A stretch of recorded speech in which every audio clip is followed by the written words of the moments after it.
रोक किस पे लगाई, जोर से बोलिए। लेकिन इस संविधान की शपथ लेने वालों ने देश का सत्यानाश कर दिया। सरकार 1 रुपए खर्च नहीं करेगी। धर्म को प्रमोट करने पर रोक नहीं लगाई, मजहबी तालीम नहीं होगी, कुरान नहीं पढ़ाया जाएगा, मतलब भगवत गीता पे भी रोक है, क्योंकि एजुकेशन माफियाओं ने, कोचिंग माफियाओं ने इस देश के एजुकेशन सिस्टम को हाईजैक कर दिया। मजहब को प्रमोट करने के लिए सरकार 1 रुपए खर्च नहीं करेगी। आर्टिकल 27 में लिखा हुआ है। धर्म को प्रमोट करने पर रोक नहीं लगाई। संविधान में कहीं नहीं लिखा हुआ है धर्म को प्रमोट सरकार नहीं करेगी। रोक किस पे लगाई, जोर से बोलिए। मजहब को। आर्टिकल 28 में कहा कोई सरकार के द्वारा मान्यता प्राप्त स्कूल में कोई रिलीजियस टीचिंग नहीं होगी, कोई मजहबी तालीम नहीं होगी। धार्मिक शिक्षा देने पर रोक नहीं लगाई। किस पे रोक लगाई? मजहबी तालीम पे। लेकिन हमारे संविधान की शपथ लेने वालों को धर्म और रिलीजन का अंतर ही नहीं पता था। इसलिए जहां लिखा था कि मजहब को प्रमोट करने पे 1 रुपए खर्च नहीं होगा, उन्होंने सोचा तो धर्म को प्रमोट करने पे रोक लगा दिया।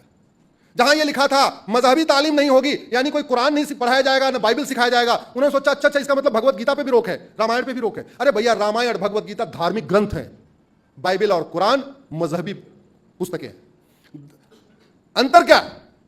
भगवत गीता, वेद, उपनिषद, पुराण वसुधैव कुटुंबकम सिखाते हैं, मजहबी किताबें वसुधैव कुटुंबकम नहीं सिखाती। धार्मिक जो हमारे Bhagavad Gita, Ramayana one earth one family सिखाते हैं, Bible Quran one earth one family नहीं सिखाती। धार्मिक यहां पे जो हमारे धार्मिक ग्रंथ हैं वो इक्वालिटी सिखाते हैं, जस्टिस सिखाते हैं, लिबर्टी सिखाते हैं, बिलीफ सिखाते हैं, liberty of faith, liberty of worship. Bharat के संविधान के प्रियम्बल में जितने शब्द लिखे हुए हैं ये हमारे उपनिषदों के शब्द हैं, ये बाइबल कुरान के नहीं है। तो आर्टिकल 27 कहता है मजहब को प्रमोट करने के लिए 1 रुपए नहीं खर्च करना। आर्टिकल 28 कहता है किसी भी सरकार के द्वारा मान्यता प्राप्त स्कूल में कोई मजहबी तालीम नहीं होगी। और आर्टिकल 30 में कह दिया कि जो भाषाई रूप से कम है, मजहबी रूप से कम है, वो अपना स्कूल खोल सकता है, यानी एजुकेशन इंस्टीट्यूशन खोल सकता है, law college, engineering college, medical college खोल सकता है। लेकिन इस संविधान की शपथ लेने वालों ने देश का सत्यानाश कर दिया। उन्होंने एजुकेशन इंस्टीट्यूशन को रिलीजियस एजुकेशन इंस्टीट्यूशन समझ लिया, जबकि मदरसा एजुकेशन इंस्टीट्यूशन नहीं होता, मदरसा दीनी तालीम सेंटर होता है। वहां केवल और केवल इस्लाम सिखाया जाता है। मदरसे में ह्यूमैनिटी नहीं सिखाई जाती, यूनिवर्सल ह्यूमैनिटी नहीं सिखाई जाती, यूनिवर्सल ब्रदरहुड नहीं सिखाया जाता, यूनिवर्सल फ्रेटर्निटी नहीं सिखाई जाती, यूनिवर्सल इक्वालिटी नहीं सिखाई जाती। वहां साइंटिफिक टेम्पर डेवलप नहीं होता। वहां तो आज भी सिखाया जा रहा है 21वीं शताब्दी में कि पृथ्वी, जोर से बोलिए, चपटी। और इस कदर हद तक सिखा दिया गया है कि कोई वैज्ञानिक हो वो चुपचाप तो बताएगा नहीं पृथ्वी गोल है, लेकिन अगर मीडिया वाले कैमरे पर जाके पूछे हाँ भाई बताओ क्या है, वो या तो चुप रहेगा, नहीं कहेगा पृथ्वी चपटी है। आज भी, आज तक आपने किसी बड़े तथाकथित को सुना किसने बोला हो पृथ्वी गोल है? जोर से बोलिए। ये अंतर है। दुर्भाग्यवश माइनॉरिटी के नाम पे सब कुछ चल रहा है, इसलिए मैंने minority commission, minority affair ministry को चैलेंज किया हुआ है। मैंने ये भी कहा है यूनिफॉर्म एजुकेशन सिस्टम लागू किया जाए।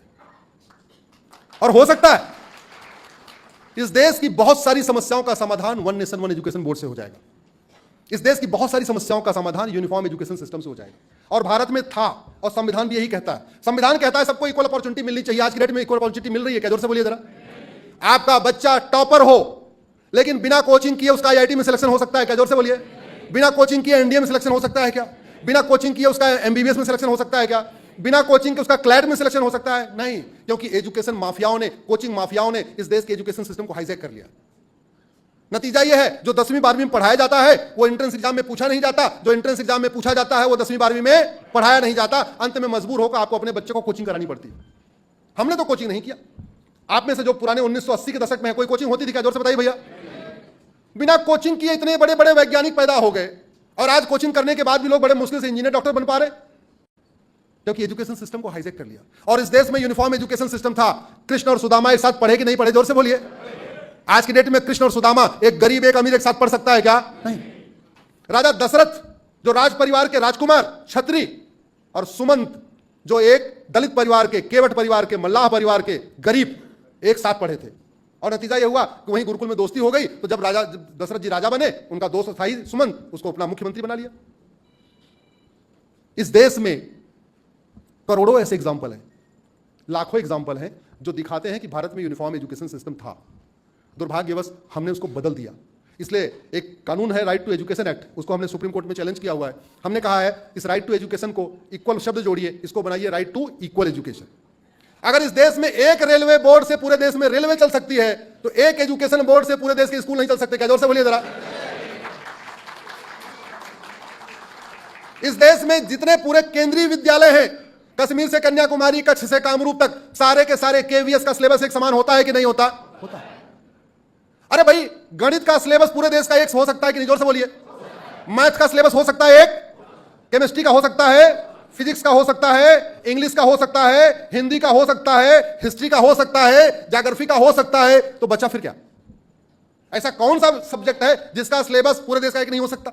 हाँ, भाषा की बात है तो ठीक है, गुजरात वाले गुजराती में पढ़ेंगे, महाराष्ट्र वाले मराठी में पढ़ेंगे, तमिलनाडु वाले तमिल पढ़ेंगे, कश्मीर वाले कश्मीरी में पढ़ेंगे, यूपी बिहार वाले हिंदी में पढ़ लेंगे। सिलेबस और करिकुलम अलग अलग क्यों होना चाहिए? और मदरसा तो होना ही नहीं चाहिए। मैं आज आपके सामने फिर से कह रहा हूं, भारत के संविधान में अगर कोई मुझे एक बार मदरसा शब्द दिखा दे, मैं आजीवन सार्वजनिक रूप से मुंह नहीं दिखाऊंगा, और इस पे मैं किसी से भी खुली बहस करने के लिए तैयार हूं। मदरसा बोर्ड तो भूल जाइए, मदरसे की डिग्री वैलिड हो गई है। संविधान कहता है मदरसा नहीं होना चाहिए, मदरसे की डिग्री वैलिड हो गई है। मदरसों की टीचर को सैलरी दी जा रही है। जिन मदरसों में सिखाया जाता है भगवान राम को मानना अपराध है, भगवान कृष्ण की पूजा करना हराम है, त्योहार मनाना हराम है, भारत की संस्कृति हराम है, भारत की परंपरा हराम है, उमिया माता का दर्शन करना हराम है, भगवान कृष्ण स्वामीनारायण के मंदिर में जाना हराम है, उन मदरसों को वेतन भत्ता जानते कहां से मिलता है? आपके पैसे से, आपके पैसे से। आवाज उठाइए, आपने उठाना पड़ेगा, आवाज उठाइए। उठाने का तरीका सोशल मीडिया यूज करिए। नाम उसका सोशल मीडिया, लेकिन हम उसको यूज करते हैं एज ए पर्सनल मीडिया।